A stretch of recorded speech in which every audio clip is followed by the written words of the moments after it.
Queridos irmãos, muito boa noite a todos. Sejam bem-vindos ao Templo Estrela do Oriente, a casa da Cabocla Jurema da Praia, que a luz do universo de nossos guias e orixás possa contaminar nossas mentes e corações. Sejam bem-vindos não só aqueles irmãos que estão presencialmente aqui na casa da Cabocla Jurema da Praia, o Templo Estrela do Oriente, Rua Goiás, 548, Piedade, como também os irmãos que nos acompanham através da nossa fanpage, facebook.com/Templo Estrela do Oriente, além das outras mídias das quais a nossa casa faz parte, entre elas YouTube, entre elas podcast, né? Você baixa aí o aplicativo Castbox, digita lá Templo Estrela do Oriente, vão aparecer todos os áudios das nossas atividades doutrinárias, né? Eu queria também pedir a todos que não esqueçam, principalmente meus irmãos, vocês que estão aqui nos assistindo, nos ajudem no seguinte trabalho: entrar no YouTube, se inscreverem no canal do Templo Estrela do Oriente, é muito simples. Depois disso, curtir e, por último, tocar lá no sininho, que toda vez que chegar um vídeo novo, vocês vão ser informados. Isso é importante, por quê? Porque a mensagem da espiritualidade vai chegar a mais pessoas, se Deus quiser. Isso está, graças a Deus, está caminhando, está crescendo. A gente tem recebido relatórios dessas mais variadas mídias e, graças a Deus, o trabalho caminha. Isso aqui é o mais importante. Bem, estamos aqui no quadro Espaço Umbanda em Debate, que é o momento que a gente troca perguntas, que a gente troca ensinamentos, sobre o espiritualismo em geral, sobre a Umbanda em particular. E hoje nós vamos responder as perguntas que nos chegaram, primeiro da nossa irmã Regina Santana. Ela nos enviou através do Facebook 2 perguntas. A primeira delas: é possível que os orixás dos quais somos filhos se afastem de nós em algum momento? Bem, minha querida irmã Regina Santana, na realidade, esse afastamento existe, mas ele não é oriundo dos orixás. Não são os orixás que se afastam da gente. Não é a parte espiritual que se afasta de nós. Ao contrário, somos nós, no momento que nos desconectamos com esse astral superior, aí sim, esse afastamento ele se dá a partir de uma iniciativa nossa, entendeu? E jamais dos orixás. Eu costumo dizer que os orixás, os guias de luz, as entidades do bem, elas estão sempre à nossa disposição.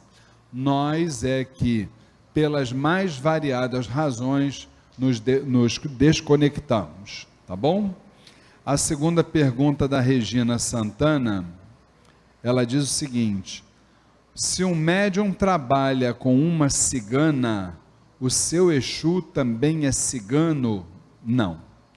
Regina, não vamos misturar alhos com bugalhos, tá?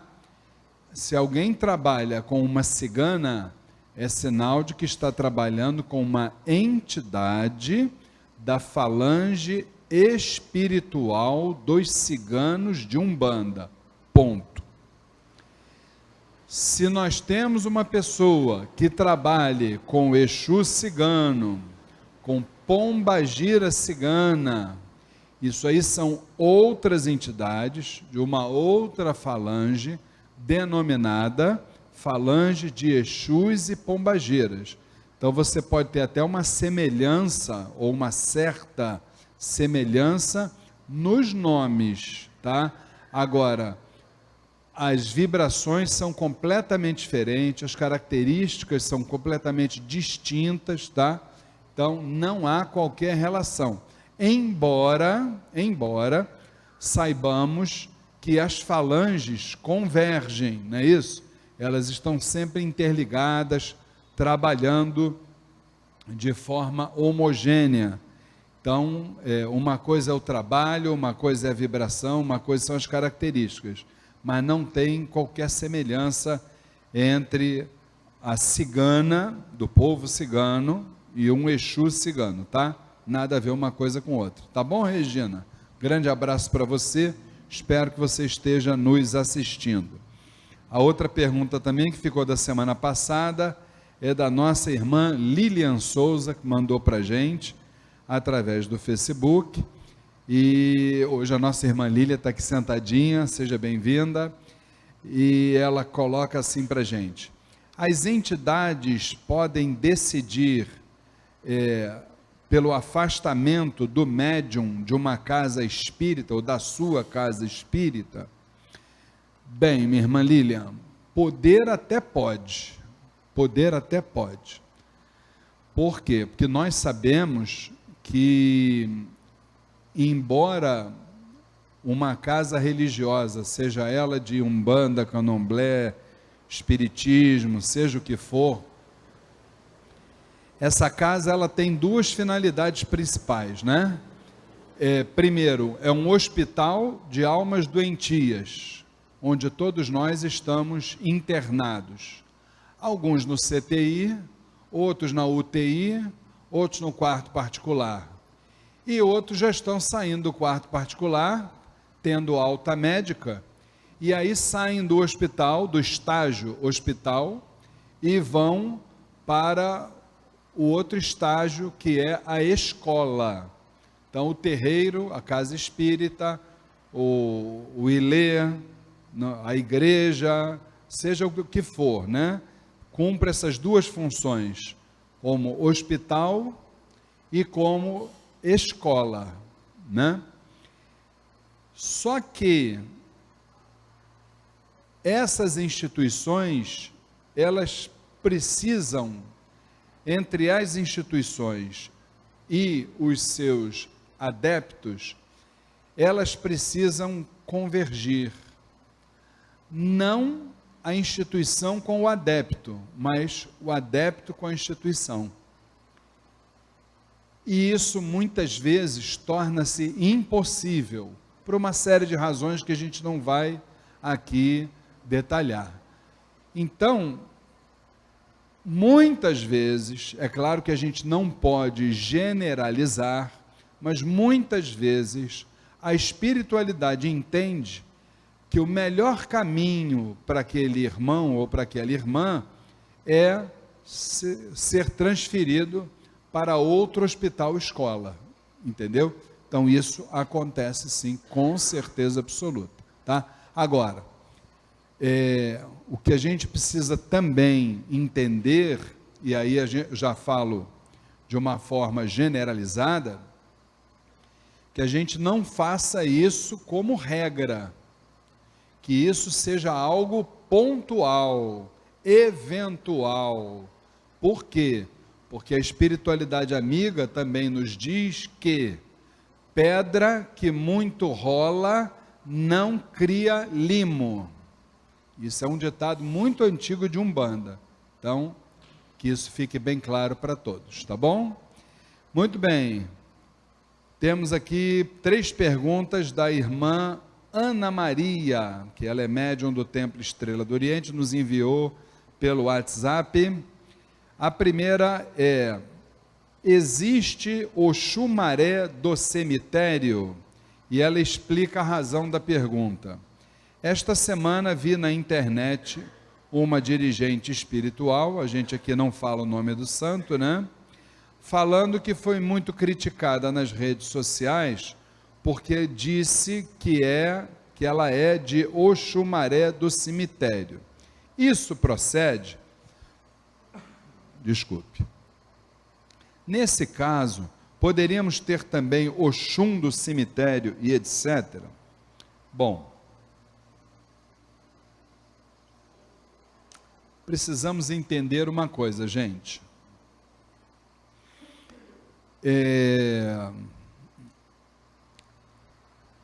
parte espiritual é algo, isso só com o tempo é que a gente vai aprender. Parte espiritual é algo de foro íntimo de cada ser humano. Se eu quero sentir que o orixá Oxumaré está convergindo nas vibrações da calunga pequena, que é o cemitério, por que não? Se eu quero achar que Oxum está vibrando no cemitério comigo, por que não? Ah, mas é porque, seu Luiz, o senhor diz aí todo dia que Oxum é da cachoeira, Oxumaré é do arco-íris, e etc. Gente, vamos lá. Cemitério, em primeiro lugar, vamos lembrar, né? Toda vez que eu falo esse nome, eu lembro de uma frase que eu vi dentro de um cemitério. Eu gosto sempre de relembrar essa frase para mim e para vocês, tá? Estava escrito lá assim: aqui é o lugar onde todos os seres humanos se igualam. Nunca mais esqueci essa frase, tá, gente? Então não vamos esquecer que todos nós temos esse encontro marcado. Aliás, é o único encontro que não tem como ficar adiando. Chegou o dia, um abraço, né? Bom, dito isto, os orixás, assim como as falanges, eles estão aí interagindo com todos os habitais. Com todos os habitais. Então, por que eu não posso sentir dentro do cemitério a vibração de um orixá que não seja lá do cemitério? E o pior não é você discordar em termos doutrinários. O pior é quando existe, e eu pude ver o vídeo dessa nossa irmã, é quando existe a falta de respeito, o julgamento, por causa de uma coisa absolutamente tola, absolutamente infantil. Quer dizer, caíram de pau na pobre coitada da dirigente espiritual, porque ela disse, imaginem gente, porque ela disse que o Oxumaré que tem na cabeça dela é do cemitério. Daí, mas está na cabeça dela, está na minha. Está entendendo, gente, como é o negócio? Aí depois, a gente não sabe, fica se perguntando, por que existe a intolerância religiosa. Sabe por causa de que ela existe? Porque ela começa dentro do nosso quintal. A partir do momento que um bandista não respeita o outro. Se a gente não se respeita, como é que a gente vai querer ser respeitado pelos de fora? Fica a pergunta. A gente não se respeita, gente. É só você juntar uma meia dúzia que sejam de casas diferentes, aí começa o papo na mesma hora. Não, porque na minha casa eu não boto a vela aqui, eu boto a vela ali. Na minha casa eu não tenho atabaque, eu tenho palmas. Não, na minha casa isso... E são as famosas verdades verdadeiras. Né? Verdades verdadeiramente verdadeiras. Eu vou falar uma coisa para vocês, juro, mas eu já passei dessa fase. Eu acho o seguinte, além da religiosidade ser algo de foro íntimo, a partir do momento que você pratica essa religiosidade, não aos meus olhos, que eu também não tenho nada a ver com isso, mas aos olhos da espiritualidade, de forma ética, qual é o problema de eu achar que o meu orixá vai vibrar no cemitério, vai vibrar na encruzilhada, vai vibrar, Deus que me perdoe, nos quintos infernos? Jesus, meu Deus do céu. Uma vez um filho nosso aqui da casa falou uma coisa que para mim, esse menino, eu o tornei filósofo. Ele diz assim, olha, O gato tem 7 vidas e só toma conta da vida dele. O ser humano tem uma vida e fica tomando conta da vida dos outros, gente. Jesus! Deixa a mulher sentir o Oxumaré dela onde ela quiser, meu Deus do céu. O problema é dela com o Oxumaré, ponto. Ai, meu Deus do céu, não é mole não, viu? Vamos lá, gente, segunda pergunta. Vi uma explicação sobre os hereis. Hereis, para quem não sabe, é a denominação da Ibeijada, vamos dizer assim, numa tradição mais africanista, tá? Vi uma explicação sobre os hereis que diz que eles não são espíritos de crianças desencarnadas, que na verdade eles nunca foram encarnados, mas sim que são seres encantados de um outro plano e que são trazidos para se manifestarem pelos pretos velhos e caboclos. Muito bem, olha só. Primeiro que essa denominação, eu, Luiz Fernando, não utilizo, aqui na nossa casa nós não utilizamos, mas quem utiliza também não há problema nenhum, continuamos amigos, está tudo ótimo. Nós aqui falamos sobre a Ibeijada, tá? Muito bem, que eles não são espíritos de crianças desencarnadas. Para mim é uma meia-verdade. Por quê? Por quê? Não é só a Ibeijada. Qualquer falange, seja ela qual for, a gente jamais pode associar a característica daquela falange em relação às suas últimas reencarnações. Ou seja, nem toda Ibeijada foi uma criança desencarnada. Nem todo preto velho foi um africano. Nem todo um espírito da falange dos ciganos foi um cigano nas suas últimas vidas. Nem todo caboclo, nas suas últimas encarnações, foi um índio, e assim sucessivamente. Por que isso, gente? A entidade, ela quando incorpora, ela adquire uma roupagem fluídica. Por quê? Se a gente for, como vocês hoje vieram aqui para conversar com as entidades, se vocês forem ver exatamente o que é uma entidade, vocês iam sair correndo daqui. Entidade é isso que está aqui, ó. Luz, energia, isso é entidade. Porém, nós, seres humanos, precisamos de quê? De uma referência, não precisamos? Então, eles precisam de uma roupagem fluídica para se apresentarem para nós.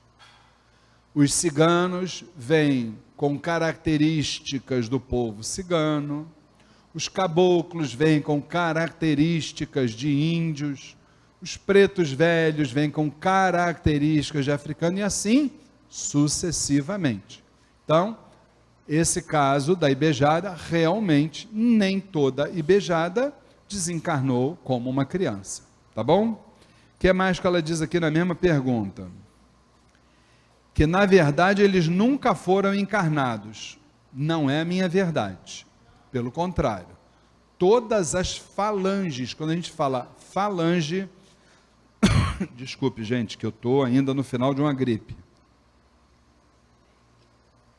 Todas as falanges são compostas por entidades. Essas entidades, na nossa visão doutrinária, tá? Já foram, sim, encarnados, encarnaram, desencarnaram, encarnaram, desencarnaram, encarnaram, desencarnaram, depuraram os seus karmas.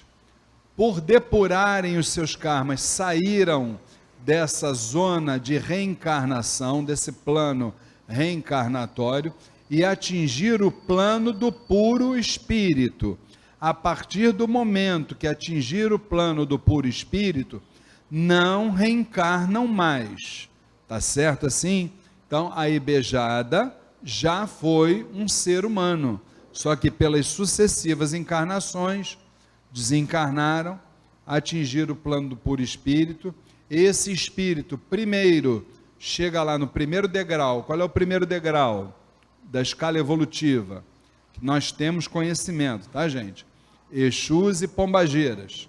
Segundo degrau, caboclos e pretos velhos. Terceiro degrau, Oriente, Ibejada, falange do povo cigano. Qual é o quarto degrau? Já a cobertura lá do prédio. Falangeiros de orixás. Essa é a escala evolutiva daquilo que nós temos conhecimento. Tá bom? Então, realmente foram encarnados. Outra coisa, ela diz aqui, que são considerados seres encantados de um outro plano. Desculpe, mas eu não entendo um espírito de Umbanda como um ser encantado. Pelo contrário, o ser encantado, ele existe sim. Está aí os gnomos, as salamandras, as ondinas, os silfos, existem em toda a natureza, tá? A gente, numa linguagem figurada, a gente os considera assessores das entidades, dos orixás, tá? Colaborando com a obra de Deus. Os encantados para nós são os considerados elementais, tá legal? Pronto, então essa segunda pergunta é isso. E por último, ela nos diz aqui, os elementos utilizados, a Ana ainda, pergunta da nossa irmã Ana Maria, os elementos utilizados na limpeza de nossa casa, carvão, pedra de cânfora, ervas e etc., devem ser descartados em um lugar específico? Desculpe que eu preciso beber mais um pouquinho d'água.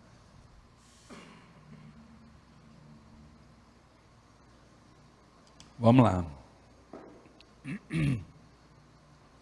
Vamos entender uma coisa. Tudo aquilo que a gente extrai da natureza para nos servir, tá? Isso precisa ser honrado, e essa honraria é devolver esses elementos à natureza. Tá certo? Então, é necessário sim devolver à natureza. E aí você pode devolver no mar, você pode devolver na mata. A gente só não recomenda deixar isso jogado no meio da rua, por onde a gente passa, porque isso vai ser subentendido como lixo. Isso para nós não é lixo. A gente precisa entender que o elemento, ele vira um axé para nós. Algo que simboliza e que tem energia.